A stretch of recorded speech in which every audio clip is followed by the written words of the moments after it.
Est à Madame Sylvie Robert pour le groupe socialiste, écologiste et républicain pour 6 minutes. Merci. Madame la présidente, madame la ministre, mes chers collègues, je commencerai par une question. Connaissez-vous Marc Landis?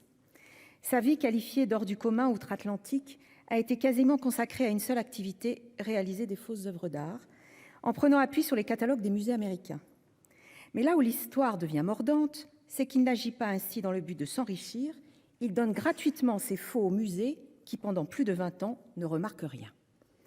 Finalement démasqué par un conservateur un peu perspicace, il fera l'objet d'ailleurs d'un documentaire qui s'appelle Le Faussaire, diffusé en 2015 au cinéma, et quand il est interrogé sur la tromperie à grande échelle qu'il a orchestrée, il a cette sentence déconcertante « mais je n'ai commis aucun crime ».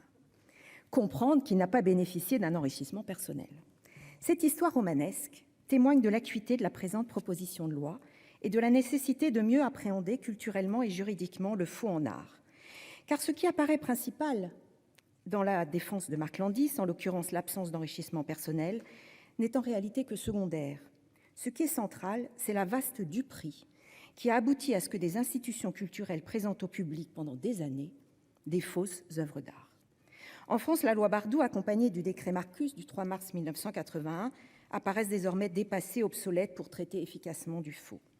Il est évident qu'à la belle époque, et même il y a 40 ans, le faux en art ne revêtait pas les mêmes formes qu'aujourd'hui, plus sophistiquées et plus étendues. De manière analogue, le marché de l'art ne représentait pas autant un terrain de jeu pour la criminalité organisée et les divers trafics internationaux.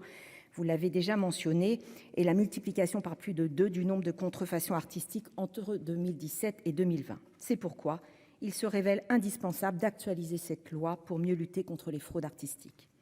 Mais par-delà la modernisation de notre arsenal législatif, la philosophie même de la PPL est extrêmement contemporaine. Elle ne se contente pas de viser les auteurs de l'infraction et la réparation des préjudices subis, elle se concentre surtout à protéger les œuvres d'art en tant que telles. Autrement dit, l'œuvre d'art et la prévention des atteintes qui pourraient lui être portées deviennent l'objet même de la PPL. C'est un renversement de paradigme très intéressant et très moderne dans son approche. Ainsi, de nombreux questionnements se posent donc de plus en plus autour de l'œuvre et de la vie de l'œuvre. C'est particulièrement vrai dans la filière musicale, où l'un des impacts du numérique n'était pas le plus attendu, a été de redonner l'élan, voire même de redonner parfois une existence à des œuvres qui semblaient être condamnées à l'oubli. En d'autres termes, il n'y a plus de parcours uniforme, linéaire pour une œuvre, et plus encore qu'auparavant, la vie d'une œuvre se trouve décorrélée de celle de son auteur, ce qui rend sa protection d'autant plus impérieuse. D'autre part, le postulat de cette proposition de loi est aussi une déclinaison de l'exception culturelle tant portée et soutenue par la France. Une œuvre d'art n'est aucunement un bien comme un autre, et à ce titre, elle doit disposer de protections spécifiques. D'ailleurs, c'est précisément ce raisonnement qui avait conduit la France et d'autres pays européens à créer un droit d'asile des œuvres en 2015 et en 2016, lorsque ces destructions et pillages d'œuvres et de monuments parfois plurimillénaires se multipliaient dans les territoires sous domination de l'État islamique.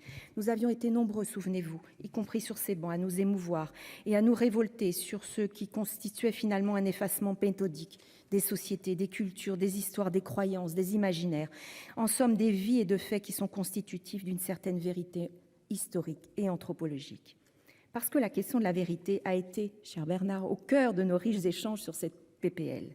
En l'espèce, s'il est aisé de s'accorder sur le principe que le faux est éminemment une altération de la vérité, il est beaucoup plus délicat d'apprécier cette altération en matière artistique. Non seulement, par essence, atteindre la vérité d'une œuvre, ou ne serait-ce qu'un pan de cette vérité peut se révéler très compliqué, voire illusoire.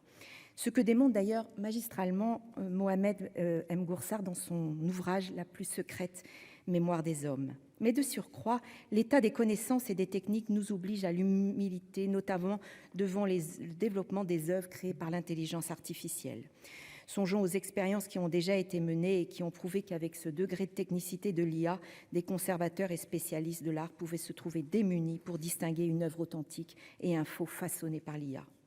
Ainsi, à cette notion instable d'altération de la vérité, nous avons préféré caractériser précisément le faux et l'infraction qui s'y rattache, élargissant à cette occasion son spectre par rapport à la loi Bardoux afin de renforcer son effectivité et sa portée.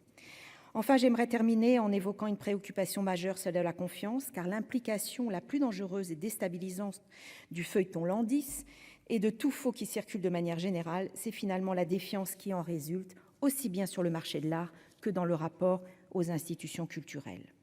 Quoi qu'il en soit, Madame la Ministre, mes chers collègues, cette proposition de loi est un premier pas vraiment important pour moderniser notre corpus législatif. Nous devrons impérativement rester très vigilants au développement de l'art numérique, où les défauts de preuve d'authenticité et les risques de falsification sont par définition accrus, car à n'en pas douter, comme dans beaucoup de secteurs, le numérique et l'IA réinterrogent déjà le faux artistique et nous amèneront sûrement, en tant que législateurs, à intervenir à nouveau. Alors en conclusion, j'aimerais remercier notre collègue Bernard Fialaire et son groupe pour cette proposition de loi, car ce sujet et les auditions auxquelles j'ai insisté m'ont ouvert des portes complètement infinies sur toutes les questions qui se posent aujourd'hui, vraiment, en matière de création artistique. Et j'espère qu'elle continuera son aventure à l'Assemblée nationale, bien sûr après le rapport du CSPLA, et que nous pourrons du coup ensemble en rediscuter. Je vous remercie.